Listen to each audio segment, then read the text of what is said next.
Hey, this is Sour Savior, and this morning I'm going to play a little bit of Shipbreaker um, because I've been pretty sucked into that since one of my friends got it for me as a gift last week. Now, I have to leave for work pretty soon, so I will not be doing one of these grade 5 ships. I'm going to be tackling the training ship. Again, I've done it a bunch of times because the low stakes of this ship make it a very comfortable, relaxing kind of experience. Some of the later ships get a lot more puzzly, but this one's very straightforward. The nacelles don't even start attached, so as soon as you get in range with your grappler, you can go for it. Holding down control right now to arrest my movement in space and take off the two antennae. Oh, hang on. Nope. Nice. Okay, let's wind this up to me so it gets in range of my blasty thing and really give it a hit. There we go. Now, like all ships, this one starts out pressurized, so we do not want to start cutting into it right away. Airlock pressure levels dropping.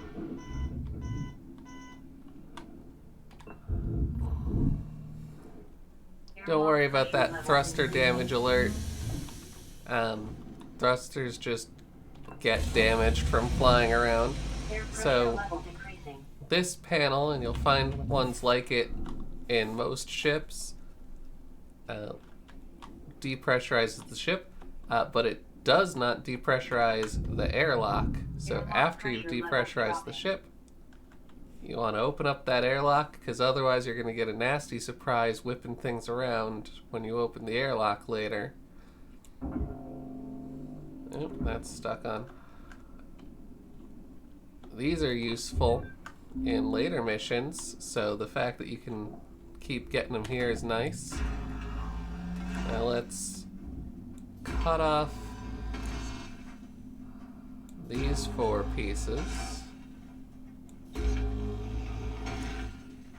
And we'll grab this little electrical panel and take it outside to the barge, where we can also get an angle on this very large detached section.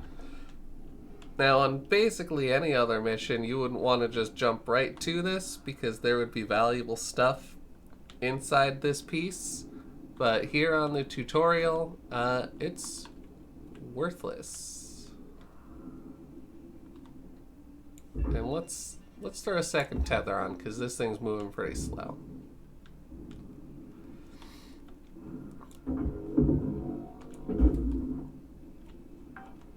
Alright, so my next priority here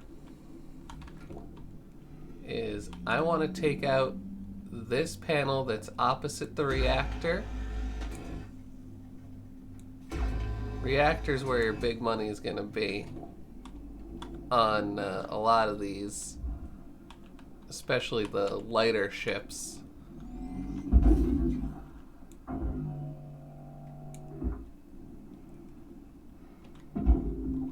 Alright, that's heading where it needs to be. Now the reactor, as soon as you pull it off, it's going to start sparking and getting ready to melt down. So if you can get a straight line and tether it to your barge, it saves a lot of worry. And there it is. Now with this particular ship, it's basically just down to cutting off pieces of hull that are small enough for my tethers to handle and sending those in.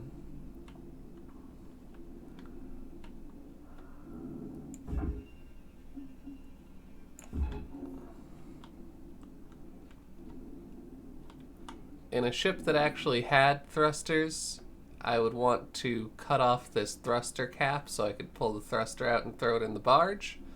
But as you can see, there's nothing in there. Now, time to take off some side panels.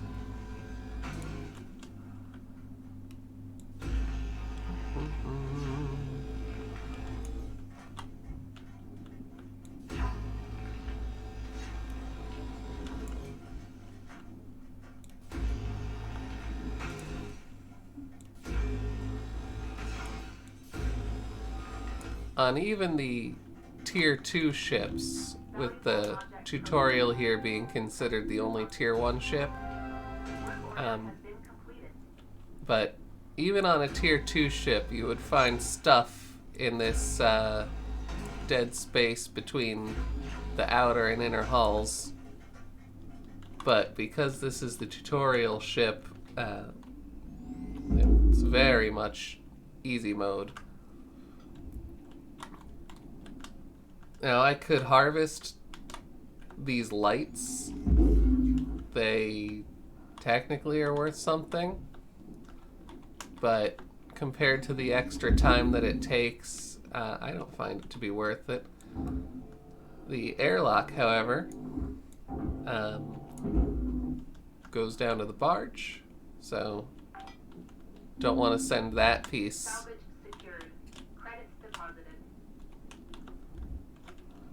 In here. Let's line this up for a pulse. And it looks like our big chunk from earlier never quite made it in. So let's blow another tether on. Oh, well, we already started the tether, so it's too late to get it back. But it passed the point of no return where those yellow lines are. Anything that gets past that is going to get sucked in by the gravity of the processor, including you. I've had to waste money on more than one clone from falling in there. The barge won't trap you, but the furnace and the processor both will. So, just something to keep in mind when you're cutting up ships.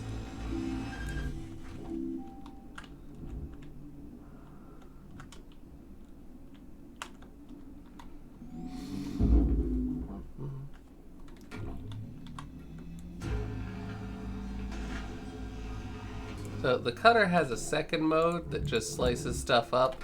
You're not seeing me use that on this mission because there isn't any need, but on other later ships there are sections where it's very much more sensible to use the cutting version instead of the pinpoint laser.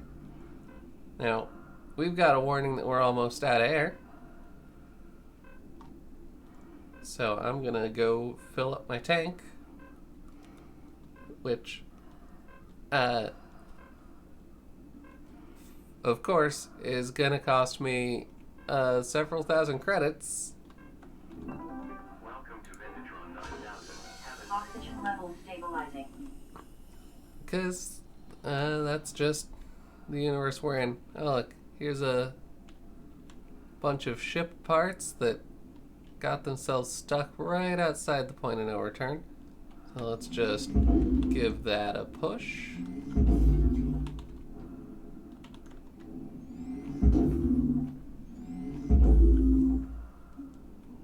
there we go. Valuable object processed. Credits deposited. You know, I still got 8 tethers left and we're almost done with this ship. This last one can get tethered. Alright.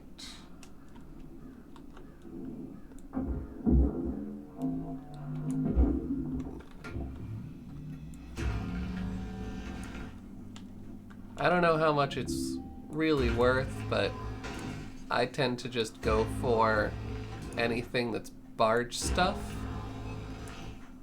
Other than the lights, it just feels right to harvest it. Even though I'm pretty sure a lot of the stuff that I send down to the barge is, credits-wise, a big waste of time.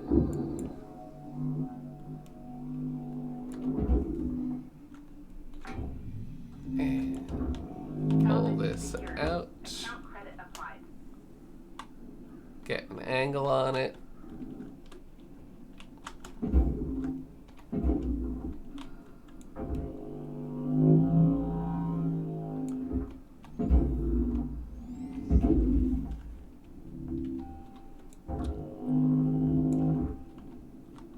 Oh, this one's still attached. That's why it's not going anywhere.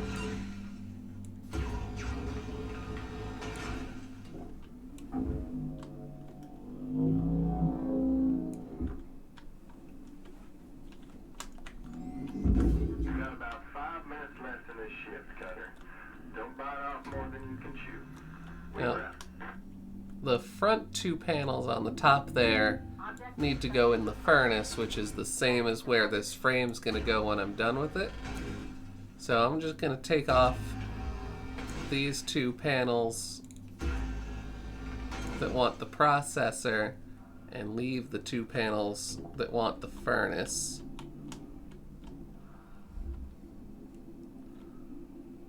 You can push stuff around with your body too. You don't always need to use the grappler.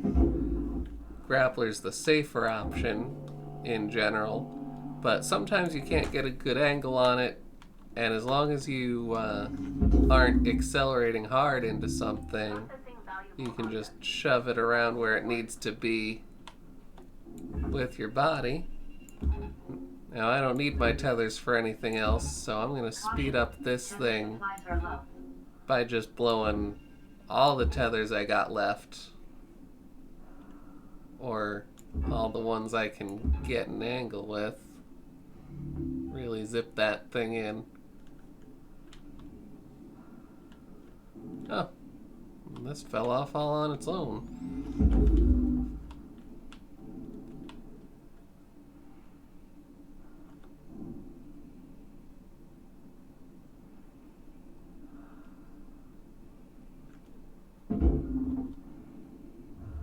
Material deposited.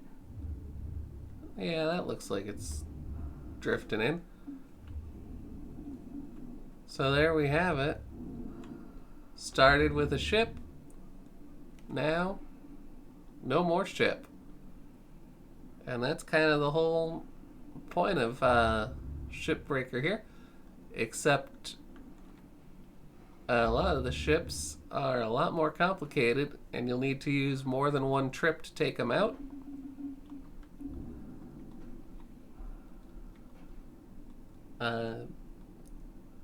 And the farther in you get with the ships, the more kind of like a puzzle they get, where you gotta find the right order, and there's things that want to explode if you hit them wrong.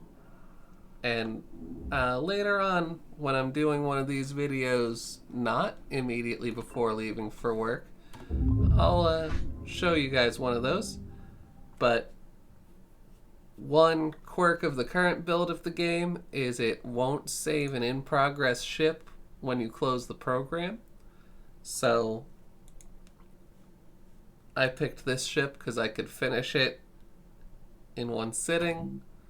If I want to take out a ship that takes multiple visits, I got to make sure before I get started that I have time to do all those shifts in a row before the next time I have to leave the house. So you can see on here I've got daily fees that get subtracted from my salvage total. So when you go out, you want to make sure you make at least as much as what your fees are going to be from cutting up the ship. You don't want to go out on something that has less money on it than the money that you need. Anyway, this has been Sour Savior, and thank you for watching.